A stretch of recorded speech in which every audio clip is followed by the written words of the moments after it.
So just take a moment to observe the mind and not need to understand anything.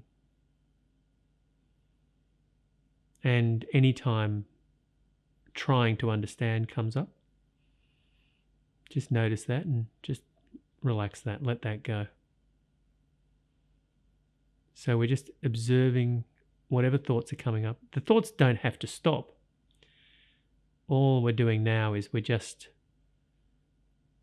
relaxing the activity, the reaction to the thoughts.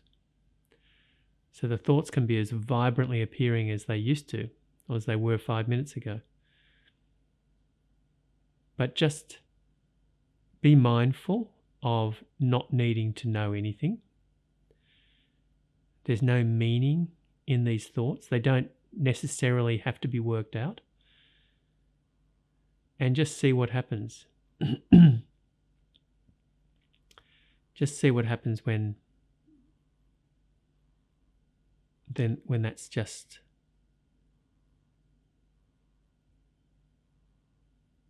in the moment.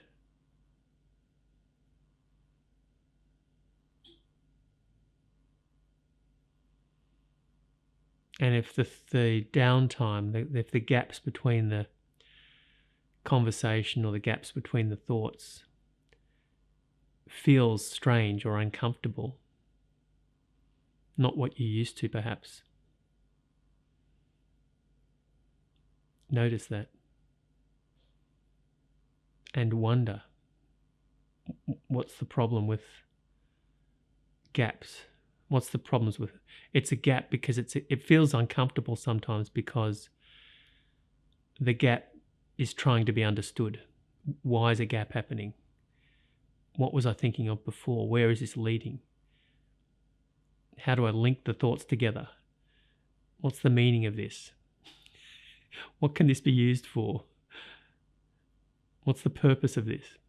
Let go of all of that. Those tools, the mind also always has those tools in the conscious mind. They're right at the fingertips. So you don't need to worry about not being able to access those tools if you relax this. They're always at the fingertips. In fact, they've always been automatically running the whole time. So we're just having a little play with just relaxing that and saying, just be, and just notice the thoughts and let them not be engaged with. There's no knowing needed. They don't mean anything.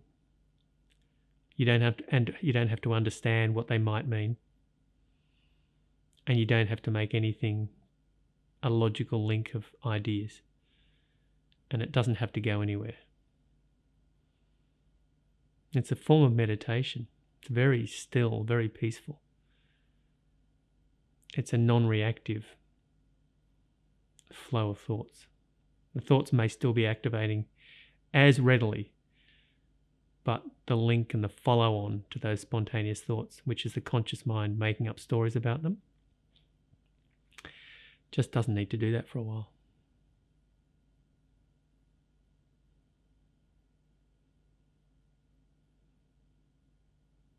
And it might require, we're doing this with the conscious mind, it might require conscious attention, which is a very, very powerful and useful tool, limited but useful.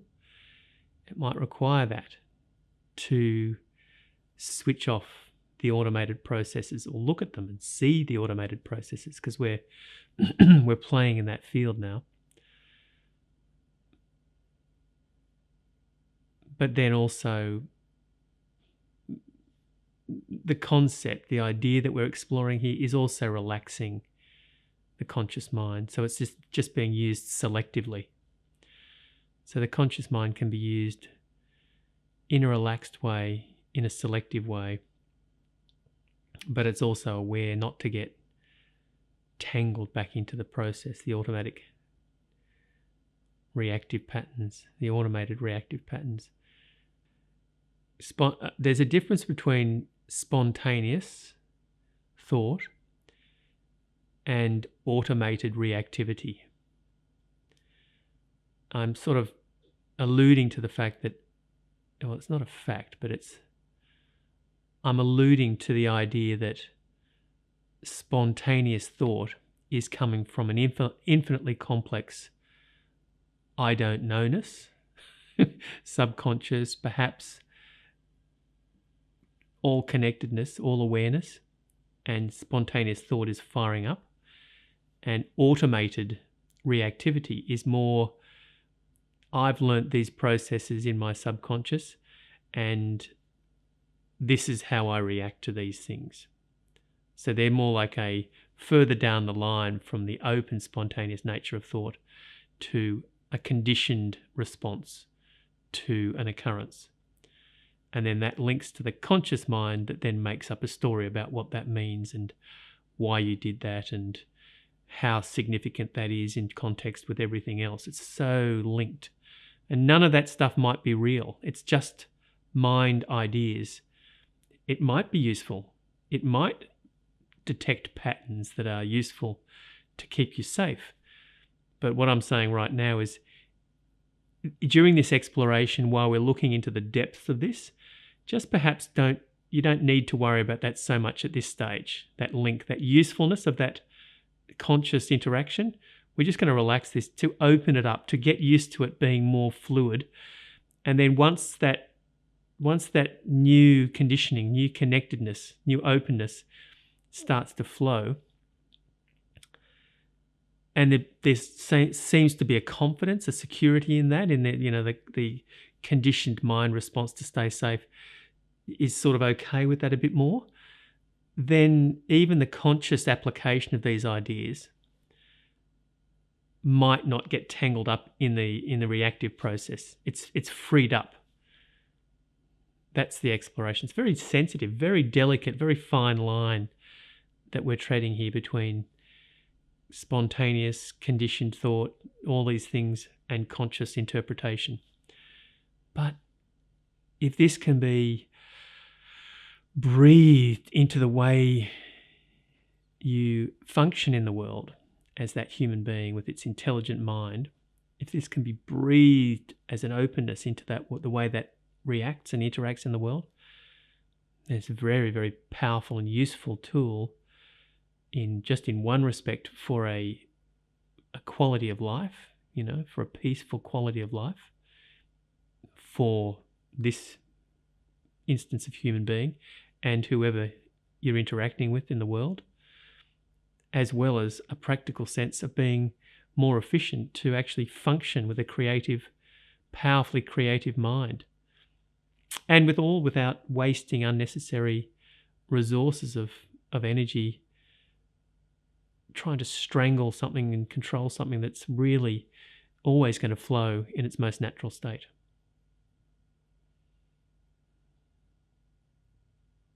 Ultimately. You may be able to direct it for a while, but ultimately water always finds its level. Awareness will always pervade its essence through whatever's happening in life. You might just give yourself a really hard time struggling to resist that when it's not going to make any difference really, apart from create suffering. So it's all, you see how complex this could be. To keep it simple, just maybe sit in a meditation and just watch thoughts and disarm them and say they don't mean anything. Just an exercise. This thought doesn't mean anything. It might be useful, as I said, later on when you start to apply this in a more open method, I suppose. But just for this meditation, you could sit there and say, there's a thought. I see it. I don't know where it's coming from. I don't know what it means. In fact, it doesn't actually mean anything. And it's just completely transient, instantaneous. And what happens now doesn't need to be known. Nothing needs to be known. So the mind can just be. And all thoughts, all spontaneous thoughts will appear and just be like that. just like watching energy, like watching lightning, watching energy appear in the mind and enjoying the show but not participating. You don't need to do anything with the show. You can just enjoy the show for a while and see what that feels like. Most people say it's peaceful. And that starts the habit of decontraction of the mind. You won't lose any capacities. You'll just open to a more powerful use of that infinite complex intelligence.